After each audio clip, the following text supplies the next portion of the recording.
O Poder Sem Limites, de Anthony Robbins, Parte 3. Liderança, o desafio da excelência. Capítulo 18. Avaliar hierarquias, o julgamento final do sucesso. Um músico deve fazer música, um artista deve pintar, um poeta deve escrever, se for para estar em paz consigo mesmo no fim. Abraham Maslow. Todo sistema complexo, seja uma ferramenta industrial, um computador ou um ser humano, tem de ser congruente. Suas partes têm de trabalhar juntas. Cada ação tem de apoiar uma outra ação, se é para trabalhar em nível mais alto. Se as partes de uma máquina tentam ir em direções diferentes ao mesmo tempo, a máquina sai de sincronia e pode acabar quebrando. É assim também com os seres humanos.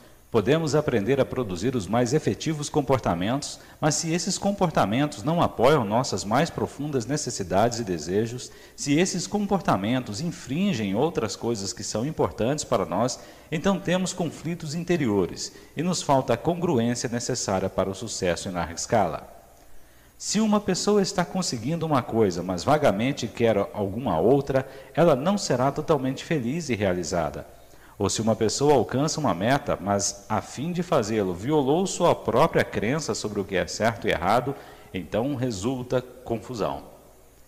A fim de realmente mudarmos, avançarmos e prosperarmos, precisamos nos tornar muito conscientes das regras que temos para nós e para os outros, e de como realmente medimos ou julgamos o sucesso e o fracasso. Caso contrário, poderemos ter tudo e ainda não sentirmos nada. Esse é o poder do elemento final crítico, chamado valor. O que são valores? São simplesmente suas próprias crenças pessoais e individuais sobre o que é mais importante para você. Seus valores são seus sistemas de crença sobre certo, errado, bom e mal. Maslow fala sobre artistas, mas a questão é universal. Nossos valores são as coisas que todos nós fundamentalmente precisamos para seguirmos em frente. Se não os temos, não nos sentiremos completos e realizados. Essa sensação de congruência ou totalidade e unidade vem da compreensão de que estamos satisfazendo nossos valores com nosso comportamento presente. Eles até determinam do que você deve se afastar. Eles governam todo o seu estilo de vida. Eles determinam como você reagirá a qualquer experiência na vida. Eles são muito parecidos com o sistema operacional de um computador. Você pode colocar qualquer programa que queira, mas se o computador vai aceitar o programa, ou se vai usá-lo ou não, só depende de como o sistema operacional foi programado pela fábrica. Valores são como o sistema operacional do julgamento no cérebro humano. O impacto de seus valores é sem fim. No que você veste e o que você dirige, para onde mora, com quem você se casa, se casar, ou como educa seus filhos, nos motivos que o levaram a escolher o que faz para viver. Eles são a base que define nossas reações a qualquer situação dada na vida. São a chave máxima para compreender e prognosticar seus próprios comportamentos, assim como os comportamentos dos outros, a chave mestra que libera a magia interior.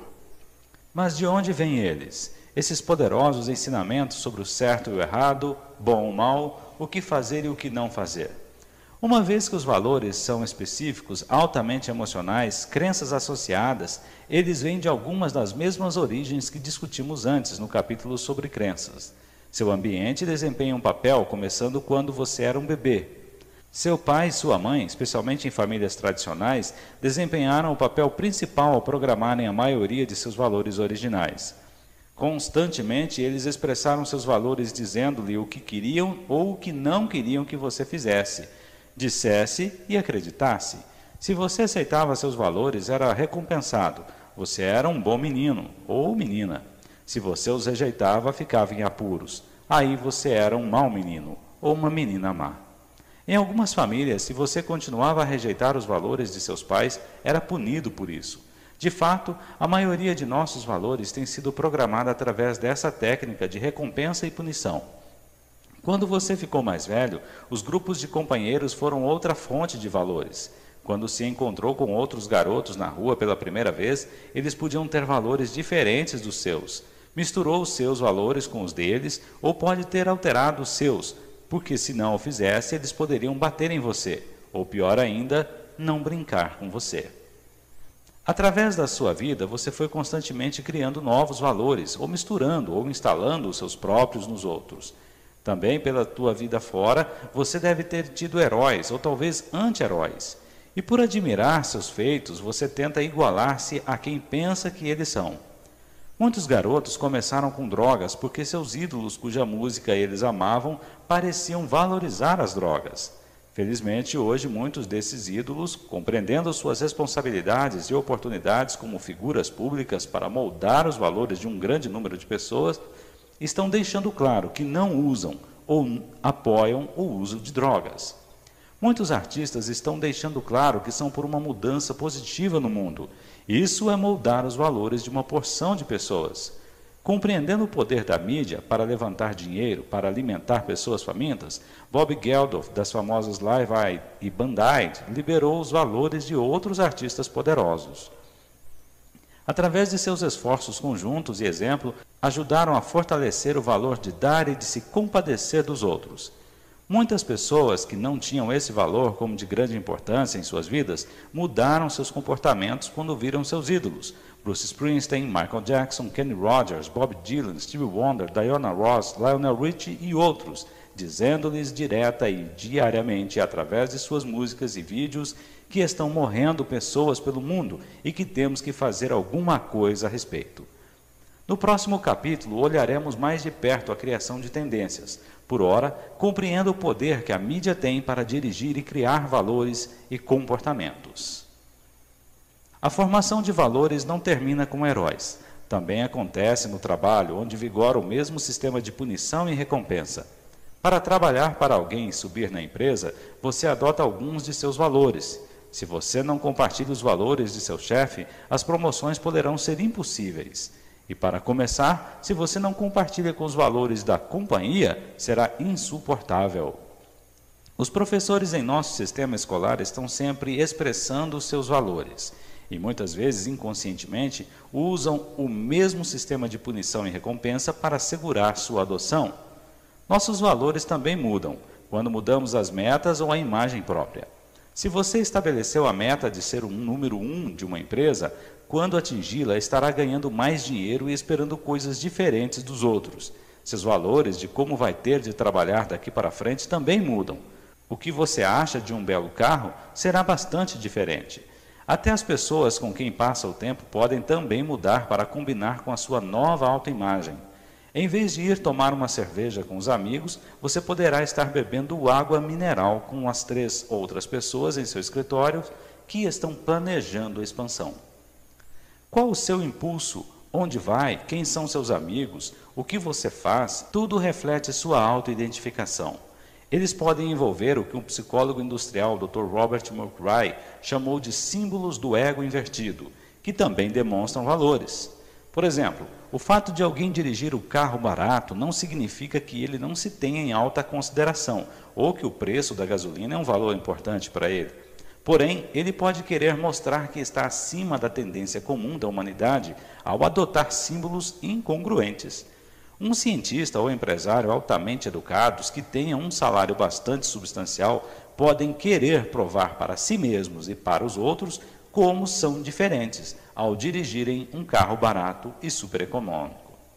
O multimilionário que mora numa cabana pode valorizar a perda de espaço ou pode querer demonstrar seus únicos valores para si e para os outros. Portanto, acho que você pode ver como é importante descobrirmos quais são os nossos valores. O desafio para a maioria das pessoas é que muitos desses valores são inconscientes. Muitas vezes as pessoas não sabem por que fazem certas coisas, elas só sentem que têm de fazê-las. As pessoas sentem-se muito pouco à vontade e desconfiadas em relação a indivíduos que têm valores diferentes dos seus. Muitos dos conflitos que as pessoas têm na vida resultam de valores conflitantes. Assim como isso é verdade numa escala local, também o é em escala internacional. Quase toda guerra é uma guerra sobre valores. Veja o Oriente Médio, Coreia, Vietnã e outros. E o que acontece quando um país conquista o outro? Os conquistadores começam a converter a cultura local para seus próprios valores. Não são só os países diferentes que têm valores diferentes, pessoas diferentes que têm valores diferentes. Cada indivíduo pensa que alguns valores são mais importantes do que os outros. Quase todos nós temos uma meta final, coisas que são para nós importantes acima de qualquer outra coisa. Para algumas pessoas isso é honestidade, para outras é amizade. Algumas pessoas podem mentir para proteger um amigo, mesmo que a honestidade seja importante para ela. Como podem elas fazer isso? Porque a amizade está mais alto na sua escala de importância, que é a hierarquia de valores, do que a honestidade nesse contexto. Você pode colocar num alto valor pessoal no sucesso de sua firma, mas também em ter uma vida em família. Assim surgem os conflitos. Você prometeu estar com sua família certa noite e então surge uma reunião de negócios. O que você escolherá para fazer depende do que colocar como seu valor mais alto naquela hora. Assim, em vez de dizer que é ruim gastar o tempo com negócios e não com sua família, ou vice-versa, descubra quais são seus valores verdadeiros. Então, pela primeira vez em sua vida, você compreenderá por que faz certas coisas ou por que outras pessoas fazem o que fazem. Os valores são um dos mais importantes instrumentos para descobrir como uma pessoa trabalha. Para lidar efetivamente com pessoas, precisamos saber o que é mais importante para elas, especificamente qual é a sua hierarquia de valores. Uma pessoa pode ter grande dificuldade em compreender motivações ou comportamentos básicos de outras pessoas, a menos que compreenda a importância relativa dos valores. Uma vez que compreenda, pode virtualmente antecipar como irão reagir a algum conjunto específico de circunstâncias.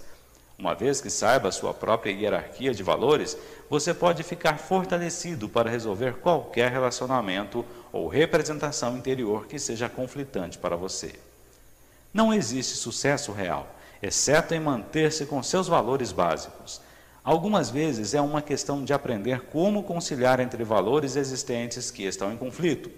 Se uma pessoa está tendo problemas num trabalho altamente remunerado e um de seus principais valores é que dinheiro é nocivo, não é suficiente concentrar-se no trabalho. O problema está no nível mais alto de valores conflitantes. Se uma pessoa não pode concentrar-se no trabalho porque seu valor mais alto é a família e ela está passando o tempo todo no serviço, você tem de recorrer ao conflito interior e ao sentimento de incongruência que ele produz. Reestruturar e encontrar a intenção é o remédio. Você pode ter $1 bilhão, mas se a vida que você leva entra em conflito com seus valores, você não será feliz. Vemos isso frequentemente. Pessoas com dinheiro e poder levam vidas pobres. No outro lado, você pode ser pobre como um rato de igreja financeiramente. Mas se a vida que leva está de acordo com seus valores, você se sentirá realizado. Não é uma questão de quais valores são certos ou errados. Não pretendo impor meus valores a você. É importante saber quais são os seus valores, a fim de que possa dirigir, motivar e apoiar-se no nível mais amplo de sua vida. Todos temos um valor maior, uma coisa que mais desejamos em qualquer situação, quer seja um relacionamento ou um trabalho. Pode ser liberdade, pode ser amor, pode ser hesitação ou pode ser segurança. Provavelmente você lê essa lista e diz consigo mesmo, eu quero todas essas coisas. A maioria de nós também quer, mas colocamos um valor relativo nelas todas. O que uma pessoa mais quer de uma amizade é o êxtase. Outra pode querer amor. Uma terceira, comunicação honesta. Uma quarta, a sensação de segurança. A maioria das pessoas são totalmente ignorantes de suas hierarquias ou daquelas das pessoas que a amam. Tem um senso vago de querer amor ou desafio, ou êxtase, mas não tem ideia de como essas peças se juntam. Essas distinções são absolutamente críticas. Determinam se as máximas necessidades da pessoa serão ou não encontradas. Você não pode satisfazer as necessidades de alguém se não souber quais são elas. Você não pode ajudar alguém a fazer o mesmo por você e não poder lidar com seus próprios valores conflitantes, até compreender as hierarquias nas quais elas estão interagindo. A primeira chave para compreender é detectá-las. Como você descobre a hierarquia de valores, sua ou de alguém mais? Primeiramente, você precisa colocar uma estrutura em volta dos valores que está procurando. Isto é, você precisa detectá-los num contexto específico. Eles são divididos em compartimentos. Muitas vezes temos valores diferentes para relacionamentos ou para a família. Você deve perguntar: o que é mais importante para você numa relação pessoal? A pessoa pode responder: os sentimentos de apoio. Então você pode perguntar: por que é importante o apoio? E ela pode responder: mostrar que alguém me ama. Então você pode perguntar: o que é tão importante quanto alguém amar você? E ela responde: isto cria sentimentos de alegria em mim. Continuando a perguntar mais e mais o que é importante, você começa a desenvolver uma lista de valores. Então, para ter uma compreensão clara da hierarquia de valores de alguém, tudo o que você precisa fazer é pegar esta lista de palavras e compará-las. Pergunte: o que é mais importante para você? Ser apoiada ou sentir alegria? Se a resposta é sentir alegria, então é óbvio que a alegria está mais alta na hierarquia de valores. A seguir, você pode perguntar: o que é mais importante para você, sentir alegria ou sentir-se amada? Se a resposta é sentir alegria, então desses três valores, a alegria é o número 1. Pergunte então: o que é mais importante para você, sentir-se amada ou sentir apoiada? A pessoa pode olhar zombeteiramente e responder: bem, ambas são importantes. Então você replica: sim, mas qual é mais importante? Que alguém a ame ou que alguém a apoie? Ela pode dizer: bem, é mais importante para mim que alguém me ame. Agora você sabe o segundo mais alto valor depois da alegria, seria o amor, e o terceiro seria o apoio. Você pode fazer isso com uma lista de qualquer tamanho para compreender o que é mais importante para uma pessoa e o peso relativo dos outros valores. A pessoa, nesse exemplo, pode sentir-se bastante forte quanto a um relacionamento, mesmo que não se sinta apoiada por ele. Outra pessoa, no entanto, pode colocar o apoio acima do amor, e você poderá se surpreender ao descobrir quantas pessoas o fazem.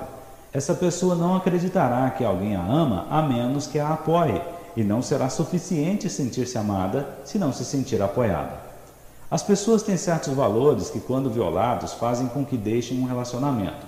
Por exemplo, se apoio for o número 1 na lista de valores de uma pessoa, mas ela não se sente apoiada, poderá terminar o relacionamento. Já alguém que classifica apoio como terceiro, quarto ou quinto e amor em primeiro, não deixará o relacionamento, não importa o que aconteça enquanto se sentir amada. Estou certo de que você pode apresentar várias coisas que lhe são importantes num relacionamento íntimo.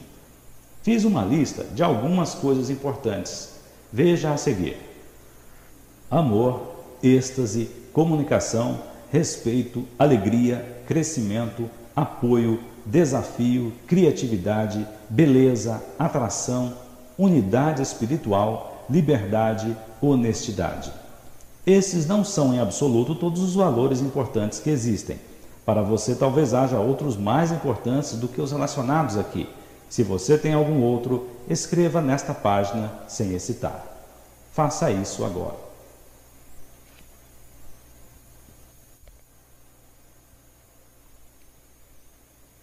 Agora classifique sua lista segundo suas prioridades, atribuindo o número 1 ao mais importante e o último ao menos importante. Se você achou difícil, se não formar uma hierarquia sistematicamente, arrumá-la pode tornar-se um tanto cansativo e confuso, conforme a lista aumenta.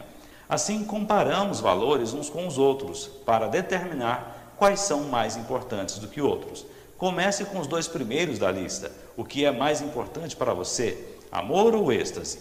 Se a resposta for amor, ele é mais importante do que comunicação? Você precisa percorrer a lista toda e ver se alguma coisa é mais importante do que o valor com o qual começou. Se não, amor está no alto da hierarquia. Agora, vá para a palavra seguinte da lista. O que significa mais para você, êxtase ou comunicação?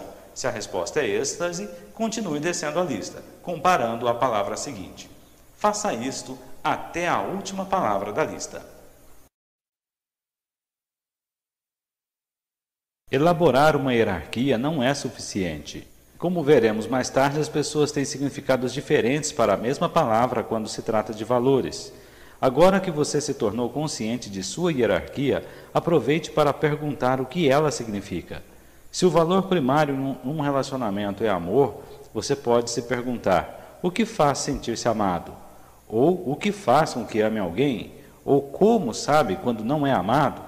Você deve fazer isso com a maior precisão possível, pelo menos com os 4 primeiros itens de sua hierarquia. A palavra sozinha amor provavelmente significa dúzias de coisas para você, e vale a pena descobrir quais são elas. Não é um processo fácil, mas fazendo-o cuidadosamente, saberá sobre si mesmo e o que deseja de verdade e que evidência deve usar para saber se seus desejos estão sendo satisfeitos. É claro que você não pode ir pela vida afora fazendo estudos completos dos valores de todas as pessoas que conhecem. O quão preciso e específico que você quiser ser dependerá inteiramente de seu objetivo. Se for para ter um relacionamento que durará para sempre com sua esposa ou filho, você quererá saber tudo o que for possível sobre como funciona o cérebro dessas pessoas. Se você for um treinador tentando motivar um jogador ou um homem de negócios tentando avaliar um possível cliente, você ainda quereria conhecer os valores da pessoa, mas não com tanta profundidade. Você só está procurando vantagens grandes. Lembre-se, em qualquer relacionamento, seja intenso como entre pai e filho, ou casual, como 2 vendedores que compartilham o mesmo telefone. Você tem um contrato, quer tenha sido verbalizado ou não. Ambos esperam certas coisas um com o outro. Ambos julgam as ações e palavras do outro, pelo menos inconscientemente, por seus valores. Você pode muito bem ficar sabendo quais são esses valores e criar acordo, a fim de que saiba com antecedência como seus comportamentos afetarão a ambos e quais são suas verdadeiras necessidades. Você pode detectar esses valores dominantes em conversa casual. Uma técnica simples, mas valiosa, é ouvir com atenção as palavras que as pessoas usam. As pessoas tendem a usar com frequência palavras-chave que demonstram quais são os seus valores no alto de suas hierarquias. 2 pessoas podem compartilhar juntas uma experiência de êxtase. Uma pode delirar com ela, dizendo como deixou sua criatividade ativa. A outra pode só ter ficado entusiasmada e poderá dizer como eram intensas as sensações compartilhadas. É provável que elas lhe deram pistas fortes sobre os seus valores mais altos e sobre o que você deve entender se quiser motivá-las ou excitá-las. Detecções de valores são importantes tanto em negócios como na vida pessoal. Há um valor maior que todos procuram no trabalho. Fará uma pessoa entrar num serviço e, se não a satisfizer, ou se for violado esse valor, fará com que ela deixe o trabalho. Para algumas pessoas pode ser dinheiro. Se você as paga bem, você as manterá. Para muitos outros, todavia, é alguma coisa a mais. Pode ser criatividade, ou desafio, ou um senso de família. É crucial para o gerente saber o valor mais alto na hierarquia de valores de seus empregados. Para descobrir a primeira coisa, a pergunta é: o que faz com que você entre numa organização? Digamos que o empregado responda: um ambiente criativo.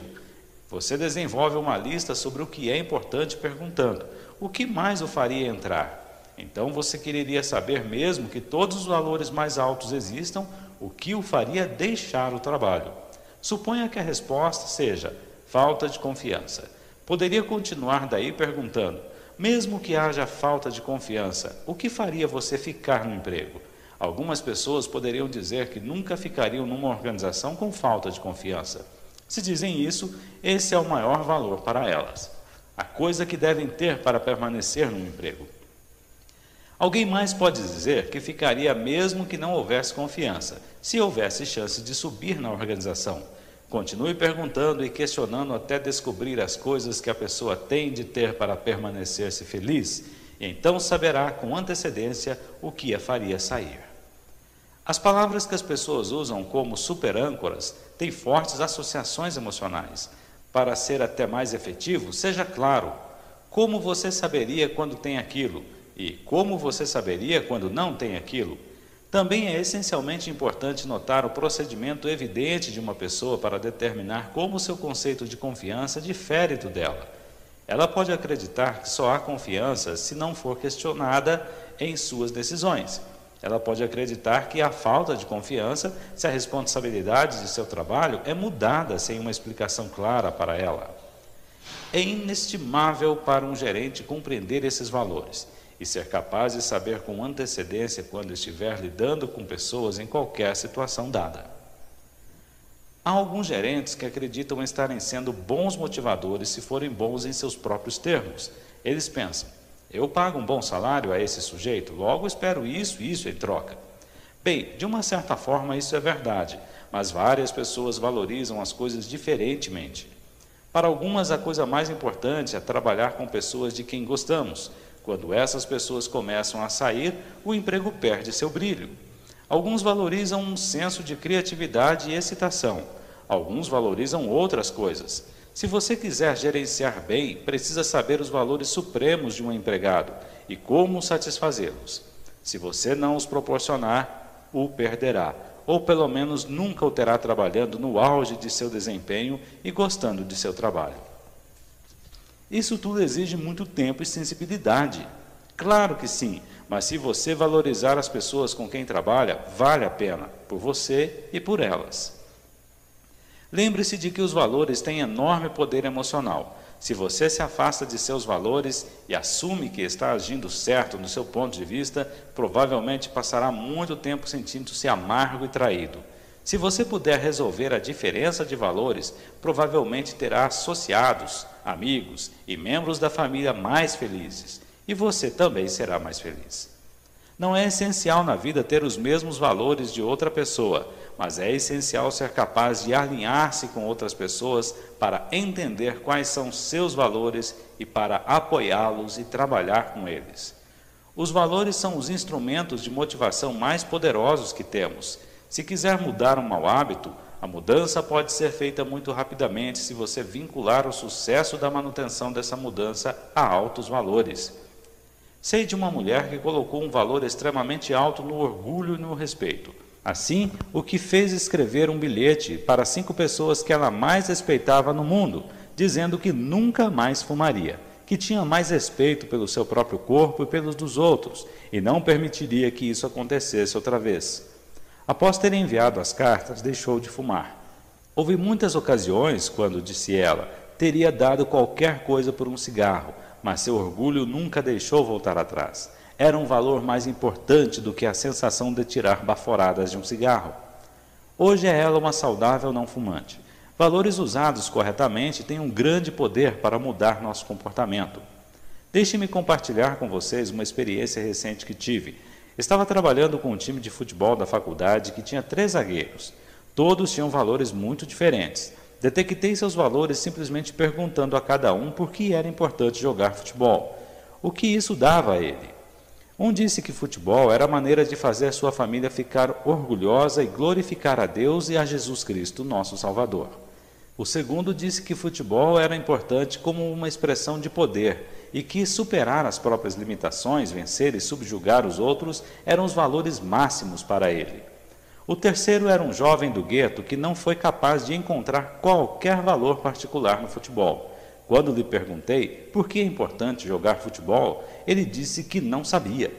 Acontece que estava quase sempre se afastando das coisas, como pobreza e vida difícil, em casa, e não tinha uma noção clara do que o futebol significava para ele.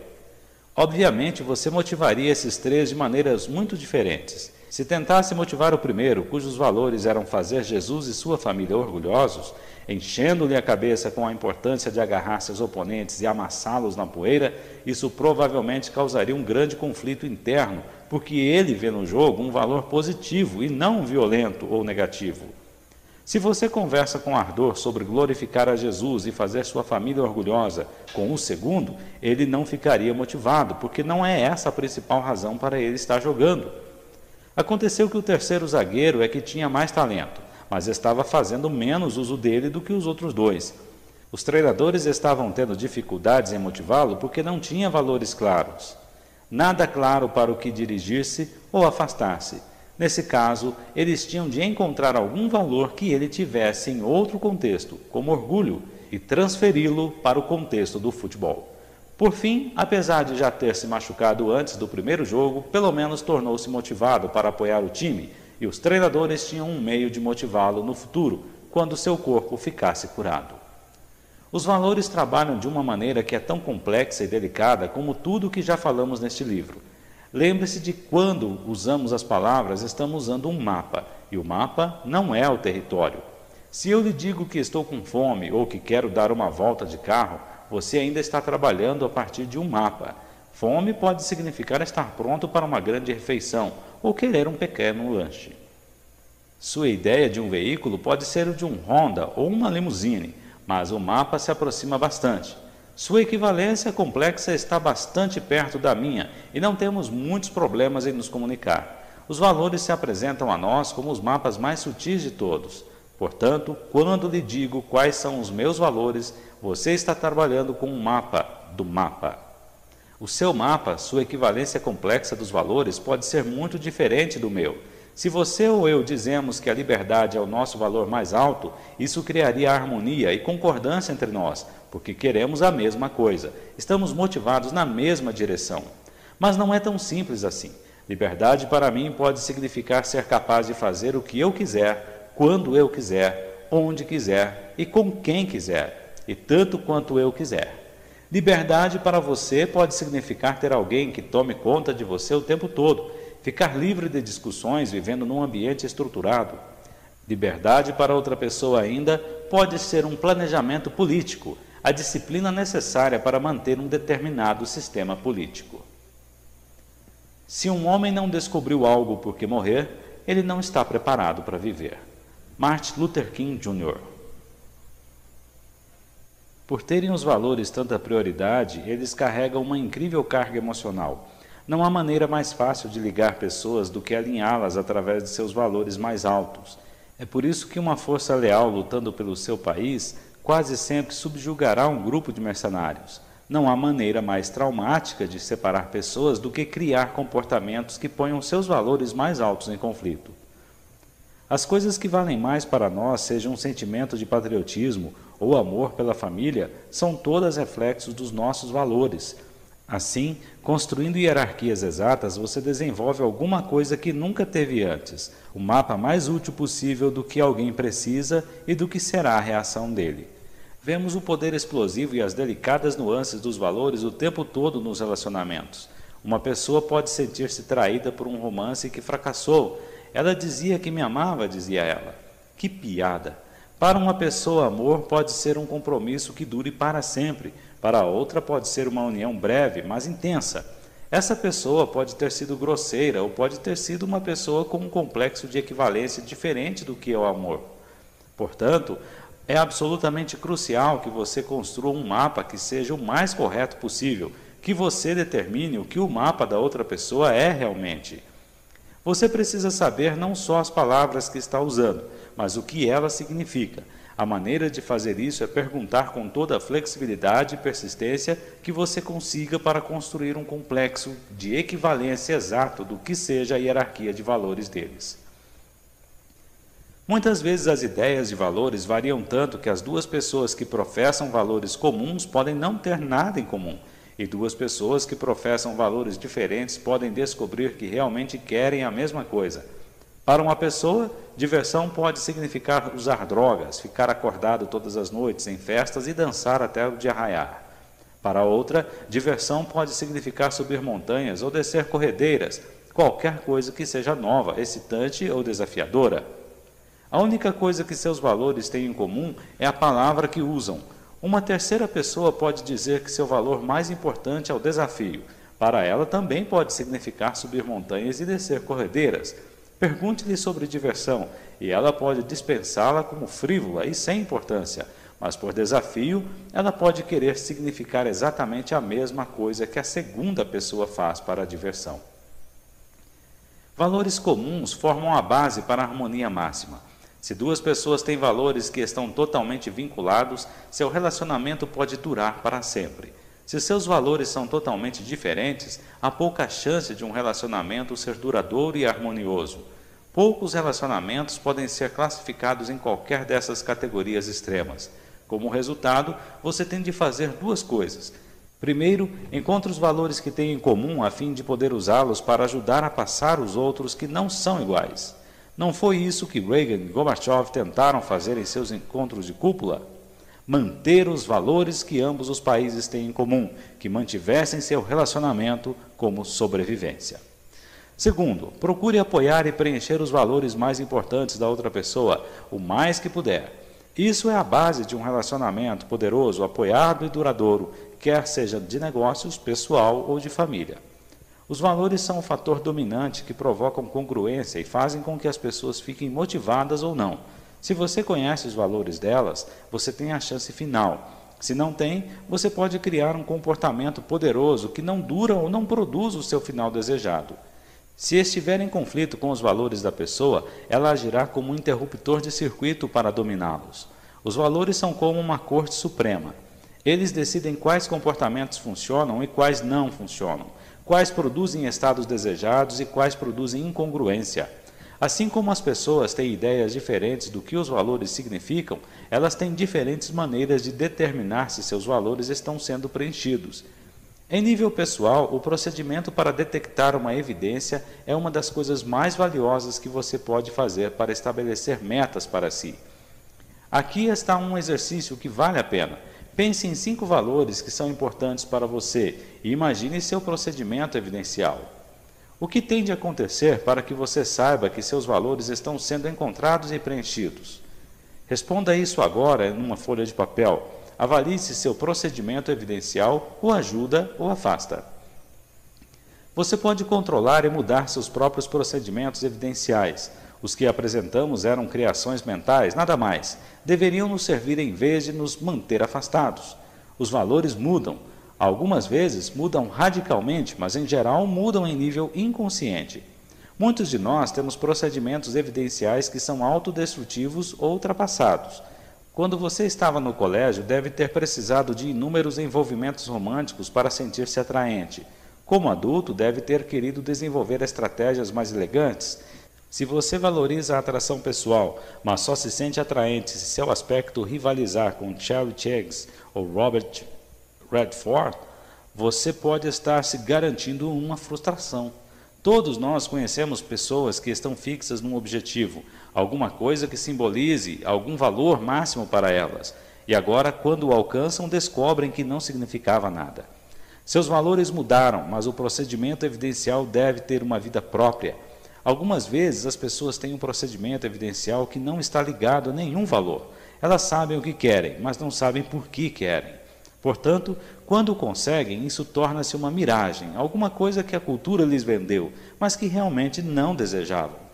A incongruência entre valores e comportamentos é um dos grandes temas na literatura e filmes, indo de Cidadão Kane ao Grande Gatsby. Você precisa desenvolver um sentido para ver o progresso de seus valores e como eles estão mudando, assim como precisa regularmente reavaliar seus objetivos e metas, que listou no capítulo 11. Você deve regularmente rever os valores que mais o motivam. Outra maneira de rever procedimentos evidenciais é anotar se são acessíveis a um nível que seja atingido dentro de um período de tempo razoável. Pegue 2 formandos do colegial começando a vida. Para um garoto, o sucesso pode significar uma família estável, um emprego que pague $40 mil por ano, uma casa de $100 mil e ser fisicamente apresentável. Para outro, pode significar uma grande família, uma renda de $240 mil por ano, uma casa de $2 milhões, o corpo de um triatleta, muitos amigos, um time profissional de futebol e um Rolls Royce com um motorista. Ter metas grandiosas é ótimo, se elas trabalham por você. Certamente eu criei grandes metas para mim e, como resultado de criar aquelas representações interiores, fui capaz de criar os comportamentos que as apoiaram. Mas assim como as metas e os valores mudam, os procedimentos evidenciais também mudam. As pessoas são mais felizes se também encontraram metas intermediárias para dirigirem seus esforços. Essas proporcionam o feedback de que está sendo bem-sucedido, de que pode realizar seus sonhos. Algumas pessoas podem ser totalmente motivadas pela meta de um corpo de triatleta, uma casa de $2 milhões, um time de futebol e um Rolls Royce. Outras podem primeiro ver sucesso em disputar honrosamente uma corrida de 10 quilômetros, ou mudar seus hábitos alimentares, ou ter uma linda casa de apenas $100 mil. Após criar esses objetivos, eles podem estabelecer outros novos. Ainda podem querer alcançar visões mais opulentas, mas podem conseguir mais satisfação realizando a meta antiga. Outro aspecto dos procedimentos evidenciais é a especificação. Se colocar um valor num romance, você pode dizer que seu procedimento evidencial é ter um bom relacionamento com uma mulher atraente e adorável. Esse é um objetivo razoável que merece ser atentado. Você até pode ter uma boa imagem da aparência e traços da personalidade que mais queira. Isso também é ótimo. Outra pessoa pode ter como procedimento evidencial um romance tempestuoso com uma coelhinha loira de olhos azuis da Playboy, com um busto de 105 centímetros e um apartamento na 5ª Avenida em Manhattan. E, claro, uma renda de 6 dígitos. Não há nada errado em ter-se um alvo assim, mas há um grande potencial de frustração se você ligar seus valores a uma imagem que seja muito específica. Você está excluindo 99% das pessoas, coisas ou experiências que poderiam satisfazê-lo. Isso não significa que não possa criar tais resultados na vida. Você pode, no entanto, com mais flexibilidade em seu procedimento evidencial, poderá facilmente realizar seus verdadeiros desejos ou valores. Há uma linha comum aqui, a importância da flexibilidade. Lembre-se de que em qualquer contexto, o sistema com maior flexibilidade, com mais escolhas, será o mais efetivo. É absolutamente essencial lembrar que os valores têm prioridade para nós, mas representamos suas prioridades pelos procedimentos evidenciais que adotamos. Você pode escolher um mapa do mundo que seja tão limitado que se torna quase uma garantia de frustração. Muitos de nós fazemos isso. Dizemos que o sucesso é precisamente isso e um bom relacionamento é precisamente outra coisa, mas tirar toda a flexibilidade do sistema é uma das maneiras mais certas de garantir frustração. As mais dolorosas questões que podem vir às mãos das pessoas geralmente dizem respeito a seus valores. Algumas vezes, dois valores diferentes, como liberdade e amor, nos puxam para direções opostas. Liberdade pode significar a capacidade de você fazer o que quiser, a qualquer hora. Amor pode significar compromisso com uma só pessoa. A maioria de nós já sentiu esse conflito. Quando acontece, não é agradável. No entanto, é da maior importância saber quais são nossos valores mais altos, a fim de escolhermos comportamentos que os apoiem. Se não o fizermos, mais tarde pagaremos o preço emocional por não termos apoiado o que acreditávamos que fosse o mais importante em nossas vidas. Os comportamentos ligados aos valores mais altos da hierarquia substituirão os comportamentos ligados aos valores classificados como mais baixos. Não há nada tão desanimador como ter valores fortes a puxarem você para direções opostas. Isso cria um tremendo sentido de incongruência. Se a incongruência permanecer bastante tempo, poderá destruir um relacionamento. Você pode agir como um deles, por exemplo, exercer sua liberdade de uma forma que destrói o outro. Você pode tentar adaptar-se, isto é, reprimir seus anseios de liberdade de tal forma que você se torna frustrado e destrutivo no relacionamento. Ou, desde que poucos de nós realmente confrontamos e compreendamos nossos valores, podemos só experimentar um sentimento geral de frustração e mal-estar. Logo, começaremos a filtrar todas as nossas experiências de vida através dessas emoções negativas, até se tornarem parte de nós. Sentimentos de insatisfação que poderemos tentar aliviar comendo muito, fumando e bebendo. Se você não compreende como os valores trabalham, é difícil aproximar-se de qualquer espécie de compromisso elegante. Mas se você compreende, não tem necessidade de enfraquecer o relacionamento ou seu senso de liberdade. Você pode mudar o procedimento evidencial. Quando você era um rapaz do colegial ou uma garota do colegial, liberdade talvez significasse tentar imitar a vida sexual de Warren Buffett. Mas talvez um relacionamento amoroso proporcione o conforto, os recursos e a alegria que incorporam mais liberdade real do que a capacidade de correr para a cama com qualquer pessoa que você encontre num bar. Esse é essencialmente o processo de reestruturar uma experiência, de forma a criar congruência. Às vezes a incongruência não vem dos valores em si, mas dos procedimentos evidenciais para os valores diferentes. Sucesso e espiritualidade não têm de produzir incongruência. Você pode ser um grande sucesso e ainda ter uma vida espiritual rica, mas se o seu procedimento evidencial para o sucesso é ter uma imensa mansão, e o seu procedimento evidencial para a espiritualidade é viver uma vida simples e austera, você terá de redefinir seu procedimento evidencial ou reestruturar sua percepção. De outra forma, você poderia estar se condenando a uma vida de conflitos interiores. Poderia ser útil lembrar o sistema de crenças que W. Mitchell usou para apoiar-se a fim de ter uma vida rica e feliz, apesar do que poderiam ter sido circunstâncias limitadoras. Não há nenhuma relação entre dois fatores. Isto é, para ele, estar paralítico não significa que não possa ser feliz. Ter muito dinheiro não significa que não seja espiritual, e viver uma vida austera necessariamente não significa que você seja espiritual. A PNL proporciona instrumentos para mudar a estrutura da maior parte das experiências, a fim de que possam criar congruência. Uma vez trabalhei com um homem que tinha um problema bastante comum. Ele tinha um relacionamento amoroso com uma mulher, mas também tinha em alto valor ser sexualmente atraente e se relacionar com outras mulheres. Quando detectava sinais sexuais em uma mulher atraente, começava a sentir-se culpado, devido ao valor que dava ao seu relacionamento.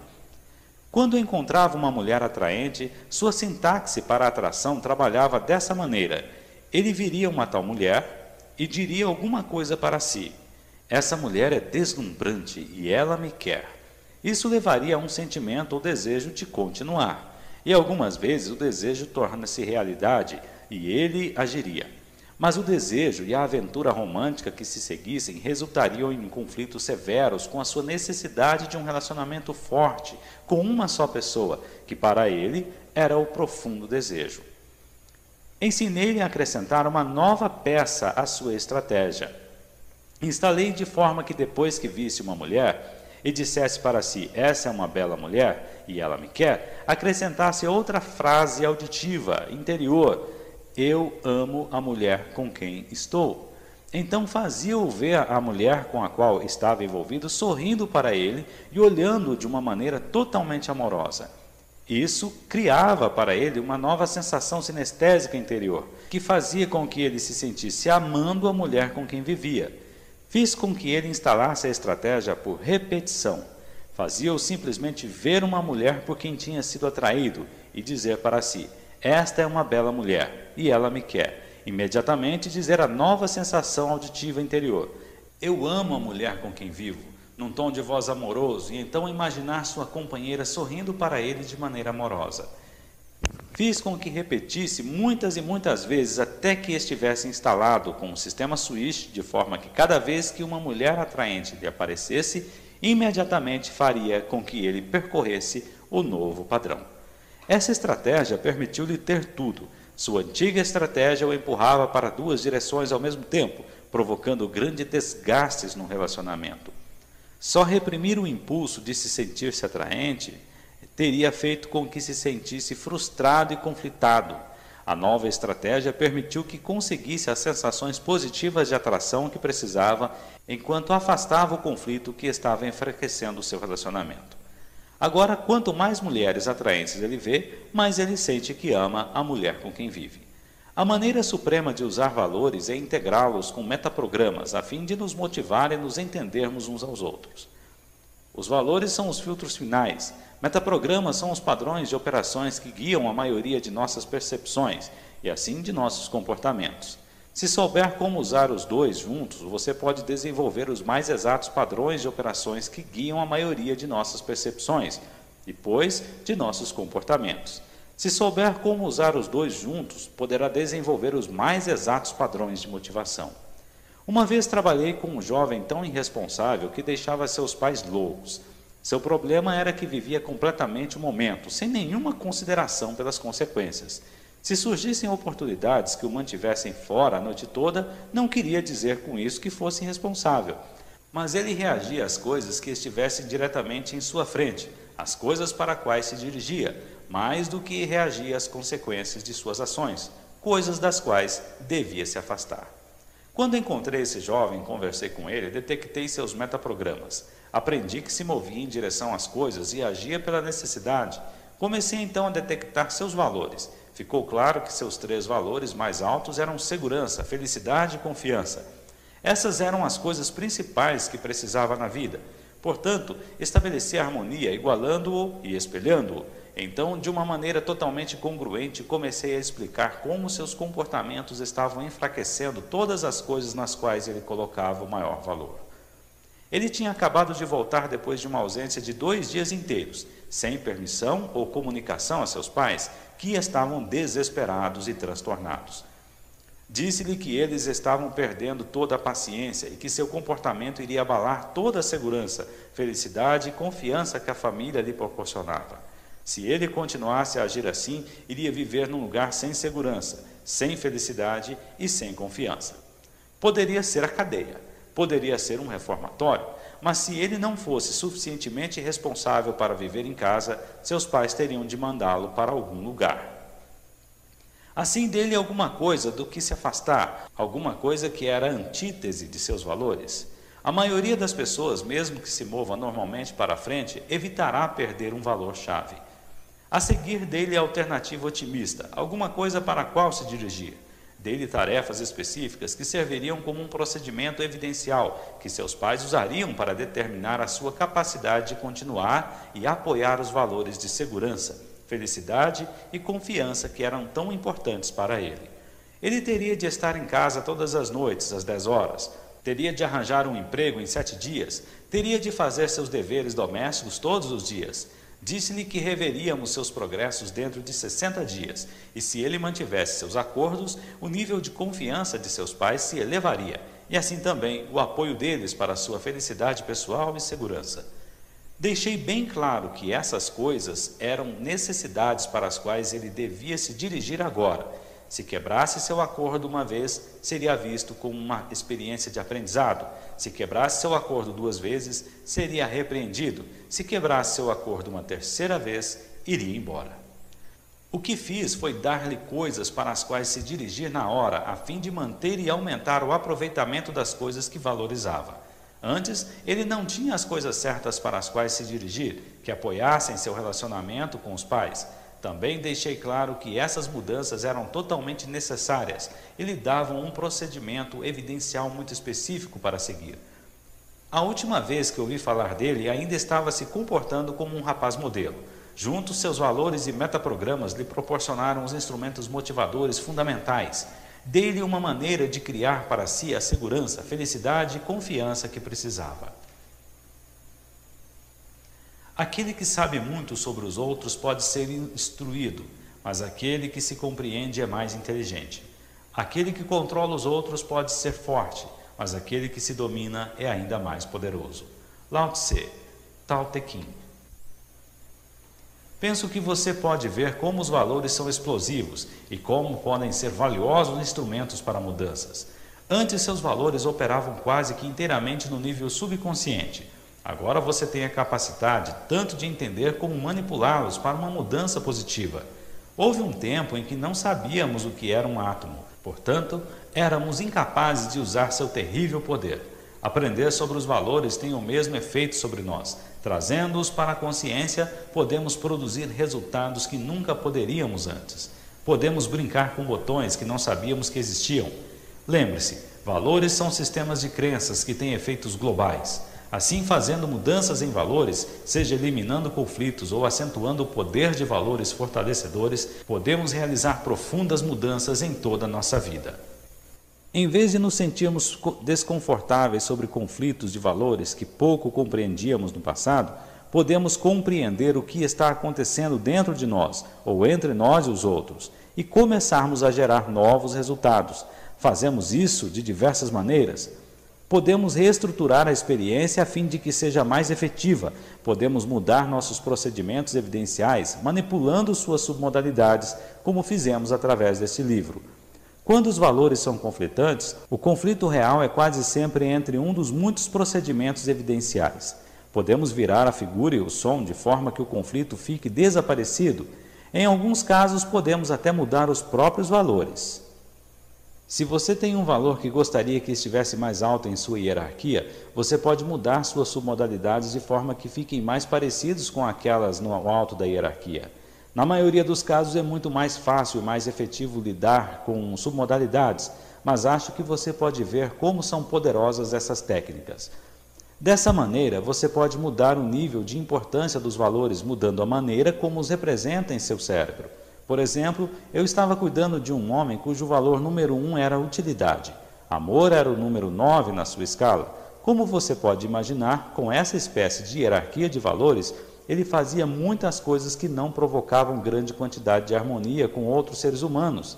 Descobri que ele representava seu valor número 1, a utilidade, como um enorme quadro, colocado à direita, muito brilhante, com um certo tom associado a ele. Após compará-lo com o que ele representava como sendo um valor mais baixo, amor, um quadro muito menor em preto e branco, numa posição diferente, mais baixo, mais escuro, menor e desfocado, tudo o que eu precisava fazer era tornar as submodalidades do valor classificado mais baixo exatamente iguais àquelas do valor classificado mais alto e fazer as submodalidades do valor classificado mais alto iguais àquelas do valor classificado mais baixo, e então criar um padrão Swiss para mantê-las assim. Fazendo isso, mudamos a maneira como se sentia sobre seus valores, mudamos sua hierarquia. O amor tornou-se seu valor número 1. Isso alterou radicalmente a maneira como percebia o mundo, o que era mais importante para ele e assim as espécies de ações que criou sobre uma base consistente. Mudar a hierarquia de valores de alguém pode ter implicações imensas, que podem não aparecer imediatamente. Geralmente, é melhor começar descobrindo o procedimento evidencial da pessoa e mudar suas percepções sobre se estava alcançando seus valores, mudando sua escala de importância. Acredito que possa ver como isso poderia ser valioso num relacionamento pessoal. Suponhamos que o valor número 1 de uma pessoa seja atração, que o número 2 é a comunicação honesta, o número 3 é a criatividade e o número 4, o respeito. Há duas abordagens para criar um sentimento de satisfação dentro desse mesmo relacionamento. Uma seria fazer respeito ser o valor número 1 e fazer atração ser o valor número 4. Por meio disso, você poderia pegar um indivíduo que não se sente mais atraído por sua companheira e fazer esse sentimento menos importante do que seu respeito por ela. Enquanto sentisse respeito por ela, sentiria que sua maior necessidade estava sendo preenchida. Uma abordagem mais simples e menos radical seria determinar seu procedimento evidencial para achar alguém atraente, o que ele deve ver, ouvir ou sentir. Então, mude essa estratégia de atuação ou faça-o compartilhar com sua companheira o que ele precisa para ter aquele valor preenchido. Muitos de nós temos alguns valores conflitantes. Queremos sair e conseguir grandes resultados no mundo e queremos descansar na praia. Queremos passar bastante tempo com nossas famílias e queremos trabalhar com afinco para sermos um sucesso em nossos empregos. Queremos segurança e queremos excitação. Algum conflito de valores é sempre inevitável. Ele empresta uma certa riqueza e textura à vida. Os problemas surgem quando valores fundamentais nos empurram em direções diferentes. Após ouvir este capítulo, olhe sua hierarquia de valores e procedimentos evidenciais para ver onde estão os conflitos. Vê-los claramente é o primeiro passo para resolvê-los. Valores têm prioridade para sociedades assim como para indivíduos. A história dos Estados Unidos durante os últimos 20 anos é um triste estudo da importância e variação dos valores. O que foi a revolta dos anos 60, se não um exemplo catastrófico de valores em conflito? Repentinamente, um enorme e influente segmento da sociedade estava professando valores que iam de encontro radicalmente àqueles da sociedade como um todo. Muitos dos mais queridos valores de nossa pátria, patriotismo, família, casamento, trabalho ético, estavam sendo repentinamente questionados. O resultado foi um período de incongruência social e tumultos. Há duas diferenças principais entre hoje e ontem. Uma é que a maioria dos jovens dos anos 60 encontraram maneiras novas e mais positivas para expressar seus valores. Nos anos 60, uma pessoa podia achar que liberdade significava usar drogas e deixar o cabelo crescer. Nos anos 80, a mesma pessoa poderia sentir-se que ter um negócio e estar no controle de sua vida é a maneira mais efetiva de alcançar o mesmo resultado. A outra diferença é que nossos valores mudaram. Quando você olha para a evolução dos valores americanos nos últimos 25 anos, realmente não vê a vitória de um conjunto de valores sobre os outros. Em vez disso, você vê que um conjunto de valores evoluiu. De certa maneira, retrocedemos para alguns valores tradicionais, como patriotismo ou vida familiar. Em outros, adotamos muitos dos valores dos anos 60. Somos mais tolerantes, temos mais valores diferentes sobre os direitos das mulheres e minorias, sobre a natureza do trabalho produtivo e satisfatório. Há uma lição útil para todos nós no que ocorreu. Os valores mudam e as pessoas também mudam. As únicas pessoas que não mudam são aquelas que não respiram. Portanto, o importante é estar consciente desse fluxo e mover-se com ele. Lembre-se do exemplo das pessoas que se fixam num objetivo, só para descobrir que ele não serve mais a seus valores. Muitas vezes nós encontramos nessa situação em diferentes ocasiões. O meio de contorná-las é reconhecer nossos valores atenta e ativamente e os procedimentos evidenciais que construímos para elas. Todos nós temos de viver com algum grau de incongruência. Isto é parte da ambiguidade do ser humano. Assim como as sociedades atravessaram períodos de alterações, como os anos 60, as pessoas também. Mas se sabemos o que está acontecendo, estamos mais bem capacitados para competir ou mudar o que pudermos. Se sentimos a incongruência e a compreendemos, frequentemente agiremos de maneira imprópria. Começaremos a fumar, beber ou qualquer outra coisa para fazer frente às frustrações que não entendemos. Assim, o primeiro passo para lidar com conflitos de valores é compreendê-los. A fórmula do sucesso supremo confirma os valores, assim como as outras coisas. Você precisa saber o que quer, seus valores primários e sua hierarquia de valores. Você precisa agir, você precisa desenvolver o sentido de perspicácia para saber o que está conseguindo.